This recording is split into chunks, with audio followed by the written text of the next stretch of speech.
June 8 ശനിയാഴ്ച. ലൂക്ക 2:41 മുതൽ 51 വരെ വാക്യങ്ങൾ. കത്തോലിക്ക സഭയിൽ ഇന്ന് ഏറ്റവും പ്രചാരമുള്ള മരിയൻ ആരാധനകളിലൊന്നാണ് മറിയത്തിൻ്റെ നിർമ്മല ഹൃദയം. ഇത് പലപ്പോഴും യേശുവിൻ്റെ തിരുഹൃദയത്തോടൊപ്പം ബഹുമാനിക്കപ്പെടുന്നു. ഈ ഭക്തിയുടെ വേരുകൾ വിശുദ്ധ തിരുവെഴുത്തുകളിലുണ്ട്. അത് മറിയത്തിൻ്റെ ധ്യാനാത്മ ഹൃദയത്തെക്കുറിച്ച് പരാമർശിക്കുന്നു. ഉദാഹരണത്തിന് ലൂക്ക 2:19. എന്നാൽ മറിയം ഈ വാക്കുകളെല്ലാം നിധി പോലെ സൂക്ഷിക്കുകയും അവളുടെ ഹൃദയത്തിൽ അവയെ ധ്യാനിക്കുകയും ചെയ്തു. കത്തോലിക്ക വിശ്വാസമനുസരിച്ച് മറിയം ഗർഭധാരണ സമയം മുതൽ പരിശുദ്ധയാണ്. അതായത് പരിശുദ്ധ ത്രിത്വത്തിൻ്റെ രണ്ടാമത്തെ ആളുടെ മനുഷ്യാവതാര തയ്യാറെടുപ്പിൽ മറിയം പാപത്തിൻ്റെ കളങ്കമില്ലാതെ ഗർഭം ധരിച്ചു. അവളുടെ അനന്തമായ ഗുണങ്ങളാൽ ജീവിതകാലം മുഴുവൻ പാപം ചെയ്യാതെ സംരക്ഷിക്കപ്പെടുകയും ചെയ്തു. നമ്മുടെ കർത്താവിന് ജന്മം നൽകുന്നതിന് മുമ്പും അതിനുശേഷവും അവൾ ആത്മാവിൽ മാത്രമല്ല ശരീരത്തിലും കന്യകയായിരുന്നു. കർത്താവിൻ്റെ ദൂതൻ മറിയത്തെ സന്ദർശിച്ചപ്പോൾ പ്രഖ്യാപിച്ച പോലെ മാതാവ് അക്ഷരാർത്ഥത്തിൽ കൃപ നിറഞ്ഞ വ്യക്തിയായി സൃഷ്ടിക്കപ്പെട്ടു. അതായത് അവളുടെ ഗർഭധാരണ സമയത്ത് അവളുടെ ആത്മാവ് അക്ഷരാർത്ഥത്തിൽ എല്ലാ ഗുണങ്ങളാലും പരിശുദ്ധാത്മാവിൻ്റെ എല്ലാ ദാനങ്ങളാലും ഫലങ്ങളും കൊണ്ട് അലങ്കരിക്കപ്പെട്ടിരുന്നു. മറിയത്തിൻ്റെ ഹൃദയമാണ് കേടുപാടുകൾ കൂടാതെ സൃഷ്ടിക്കപ്പെട്ട പൂർണ്ണത. അത് അവളുടെ പരിശുദ്ധിയുടെ ഉറവിടവും ഉറവയുമാണ്. അതുകൊണ്ടാണ് പരിശുദ്ധ മറിയത്തെ നിർമ്മല കന്യക എന്ന് പറയുന്നത്. നമ്മുടെ കർത്താവ് തൻ്റെ പരിശുദ്ധിയായ അമ്മയുടെ മാംസത്തിൽ നിന്നും തൻ്റെ വിശുദ്ധ മനുഷ്യത്വത്തെ എടുത്തു.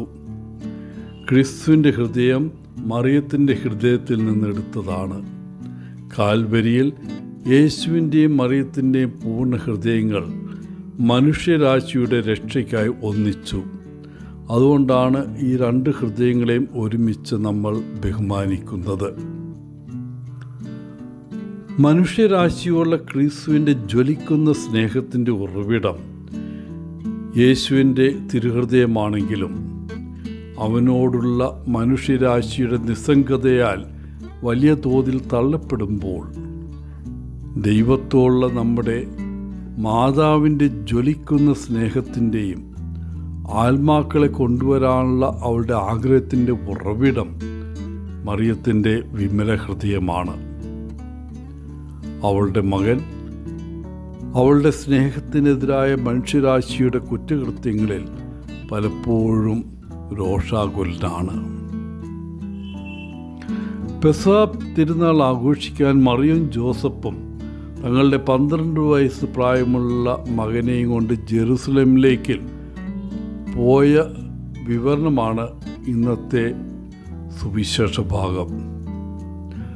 ദേവാലയത്തിൽ കുട്ടിയുടെ നഷ്ടപ്പെടലും പിന്നെ അവൻ്റെ മാതാപിതാക്കന്മാർ അവനെ കണ്ടെത്തുന്നതിനെയും കുറിച്ച് സുവിശേഷം നമ്മോട് പറയുന്നു. നമുക്ക് കാണാൻ കഴിയുന്നത് പോലെ മറിയവും ജോസഫും വളരെ മതവിശ്വാസികളും അർപ്പണബോധമുള്ളവരുമായിരുന്നു.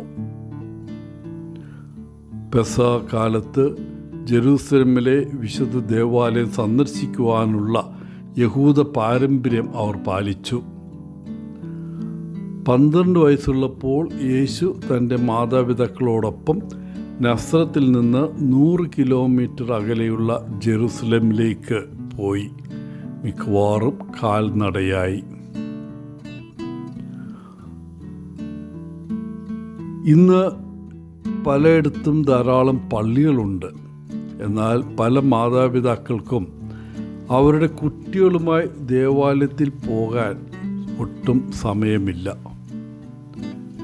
പ്രിയപ്പെട്ടവരെ, ഭക്ഷണ സമയത്ത് മാത്രമല്ല, ആരാധനയ്ക്കും കുടുംബങ്ങൾ ഒന്നിച്ചിരിക്കാൻ നമുക്ക് പ്രാർത്ഥിക്കാം.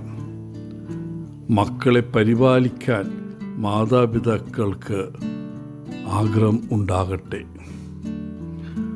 തൻ്റെ മാതാപിതാക്കളുടെ അധികാരത്തിന് കീഴിലാണ് യേശു വളർന്നത്. അനുസരണത്തിൻ്റെ മൂല്യം വീണ്ടെടുക്കാൻ നമുക്ക് രക്ഷകനായ യേശുവിലേക്ക് നോക്കാം. നാം ജ്ഞാനത്തിലും ദൈവത്തിൻ്റെയും ആളുകളുടെയും പ്രീതിയിലും വളരുകയാണോ എന്ന് സ്വയം ചോദിക്കാം. യേശു നസ്രത്തിൽ വളർന്നതുപോലെ. മറ്റൊരു വിധത്തിൽ പറഞ്ഞാൽ, നമ്മുടെ വിശ്വാസ യാത്രയിൽ നാം പക്വത പ്രാപിക്കുന്നുണ്ടോ?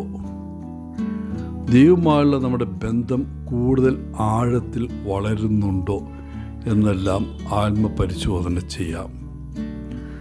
എല്ലാവർക്കും നല്ല ഒരു ദിനം ആശംസിച്ചുകൊണ്ട് ഒത്തിരി സ്നേഹത്തോടെ പോളച്ചൻ CSSR ഫ്രം കേരള.